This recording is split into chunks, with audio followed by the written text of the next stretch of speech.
Greetings, Sentinels fans. I imagine this will be a shorter one, but we'll see. Let's talk about turn order in Sentinels.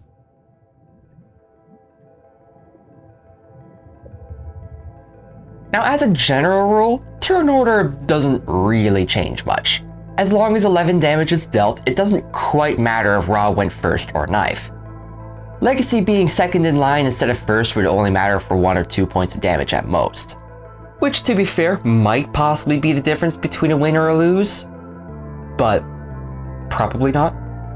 But there are a few rules of thumb when setting up your team. Now, I am not interested in touching on team composition, but more on where you order those heroes after you choose who plays what. First rule of thumb, and most applicable to most games, place your support heroes early in the turn order. Yes, my earlier Legacy example applies because the earlier you get your boosts out, usually the better. But there is a more important reason. The environment turn and the villain turn are where the curveballs come your way. You may end up with turns of just damage hitting you, in which case you just keep going business as usual. But some things can come up that can complicate things. What your supports can do can affect what your other party members can do. So right after a villain throws a new problem on the field is when your supports will have their biggest effect. Boosting card draw if you are desperately scrounging for ongoing destruction.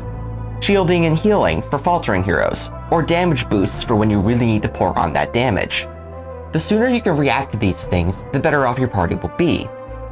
It is a bit of a bad feeling if you need irreducible damage right now, but the one that can provide it is at the end of the line. In addition to this rule of thumb, having your damagers at the end of the line is preferable. This is because, as long as damage is being dealt, it doesn't usually matter when it's dealt.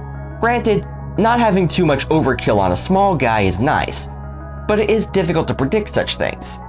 Now, having damagers at the end is not always a hard and fast rule, and may be broken if you expect damage to be dealt to heroes on hero turns by non-hero targets. Say if you're being damaged by Dreamer's Bear. An even lesser rule. If you know your heroes and see that your team doesn't have much ongoing destruction, it might be best to have heroes that have ongoing destruction be earlier. Now, as most heroes in this game have some ongoing destruction, this isn't really an issue. But if a villain or environment ongoing absolutely needs to go, and it can't wait or it's inconvenient to wait, then having the destruction earlier is nice. Now, those are the main rules, but many heroes do want more specific placements. As mentioned in my recent video, Captain Cosmic works better at the front of the line, and not just for the support hero-based reasons I gave earlier.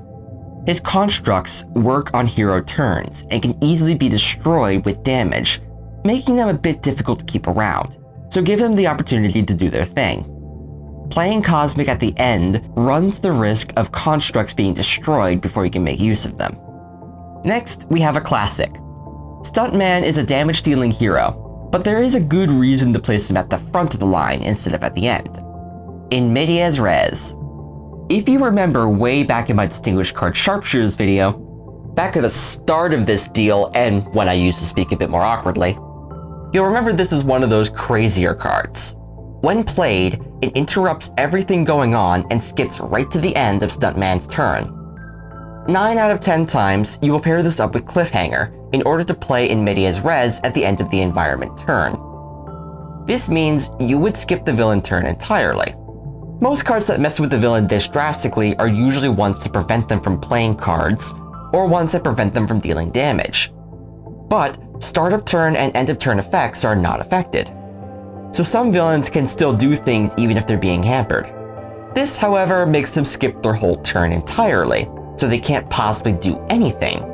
Now, this also skips all hero turns leading up to Stuntman. So if he is at the end of the line, then you'll just get an extra Stuntman turn.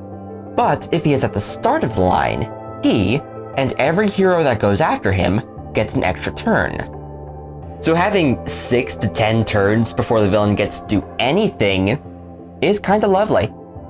So yes, place Stuntman front and center for a maximum cruelty to your villain, exactly the way he would want it. Now, some heroes have a bad habit of breaking stuff belonging to their own team. Base Unity and Dark Watch Fixer are the main examples, though Omnitron X, Setback, and Luminary do this too. Now, these are heroes that would do pretty well being placed towards the beginning of the line. Now, why is this? Well, many heroes have ongoing or other setup cards that they only have for a little while.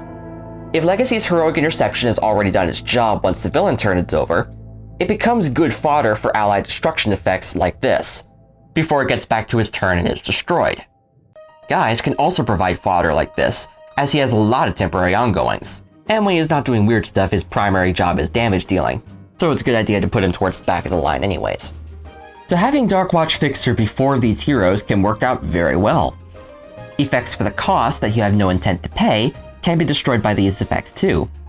Solar Flare, Pushing the Limits, Scholar's Elemental Powers, Kobadorov's Equipment, so many cards you can take advantage of like this. Now this seems to be where my thoughts end, so I hope this was enlightening. Take care, friends.